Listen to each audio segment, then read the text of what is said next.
ভিডিওর শুরুতেই তোমাকে একটা কথা বলি, শোনো। প্রতিটি সফল ব্যক্তির মধ্যেই একটা কমন জিনিস থাকে, আর তা হলো আত্মবিশ্বাস। হ্যাঁ, নিজের প্রতি আত্মবিশ্বাস। যদি তুমি সফল হতে চাও তাহলে নিজের প্রতি এই আত্মবিশ্বাস থাকাটা অনেক জরুরি।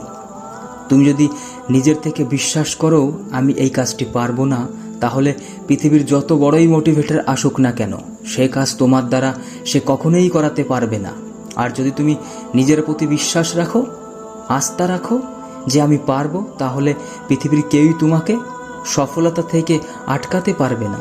তাই নিজের প্রতি আত্মবিশ্বাস হওয়াটা অনেক জরুরি, অনেক গুরুত্বপূর্ণ। মনে রেখো, আমাদের হাতে কখনোই রেজাল্ট থাকে না, আমাদের হাতে কখনোই ভাগ্য লেখা থাকে না।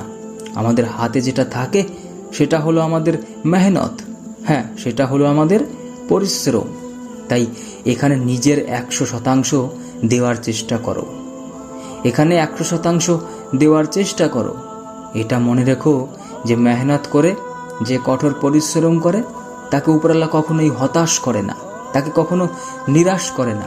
তাই উপরওয়ালার উপর বিশ্বাস রাখো, আমাদের রবের উপর বিশ্বাস রেখো, দেখবে সফলতা তুমি পাবেই। কিন্তু একটা কথা মনে রেখো, সফলতার কিন্তু কোনো শর্টকাট হয় না। এই সফলতা পাওয়া সম্ভব শুধুমাত্র কঠোর পরিশ্রম দ্বারাই। হ্যাঁ, কঠোর মেহনত দ্বারাই। তাই সফল হতে চাইলে কঠোর পরিশ্রম করো, কঠোর মেহনত করো। আমাদের জীবনে এই সফলতা এক একজনের কাছে এক এক রকম হয়।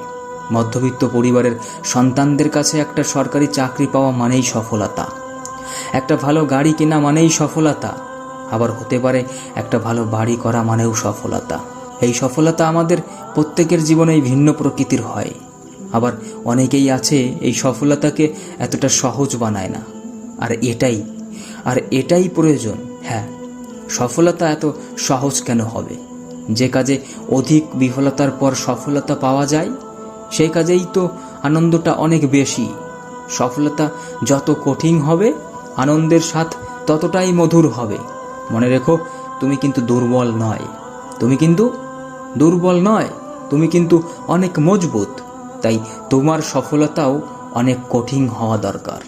অবশেষে তোমাকে ওই একটা কথাই বলবো, মনে রেখো, প্রকৃতর সফলতা সেটাই যে সফলতায় তোমার বাবা মায়ের মুখে হাসি ফোটায়, যে সফলতায় তোমার পরিবার অনেক খুশি হয়। তাই সফলতা অর্জন করো, অর্জন করাটা অনেক জরুরি। তোমার জীবনে সফলতা পাওয়াটা যে কতটা জরুরি সেটা হয়তো তুমি এখনো জানো না। তাই তোমাকে সফলতা পেতেই হবে। এ সমাজের এখনো অনেক মানুষকে ভুল প্রমাণ করা বাকি, অনেক মানুষকে এখনো ভুল প্রমাণ করা বাকি।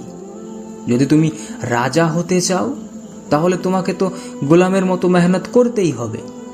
হ্যাঁ, যদি তুমি রাজা হতে চাও তাহলে গোলামের মতন মেহনত তোমাকে করতেই হবে, এটাই স্বাভাবিক। তাই তুমি কঠোর পরিশ্রম করো, তাই তুমি কঠোর মেহনত করো। কখনোই ভাগ্যের উপর বসে থেকো না। ভাগ্য বলে কিছু নেই বললে হয়তো ভুল হবে। ভাগ্য আছে, কিন্তু সেটা খুবই অল্প মাত্রায়, সেটা খুবই কম। তাই মেহনত করো। তোমার এই মেহনত তোমার ভাগ্যকে পরিবর্তন করে দেবে। এই তোমার মেহনত তোমার জীবনটাকে পরিবর্তন করে দেবে। তাই কঠোর পরিশ্রম করো। আর অবশেষে তোমাকে একটা কথা বলি, মনে রেখো, তুমি কিন্তু দুর্বল নয়। হ্যাঁ, তুমি কিন্তু দুর্বল নয়, তুমি কিন্তু অনেক শক্তিশালী।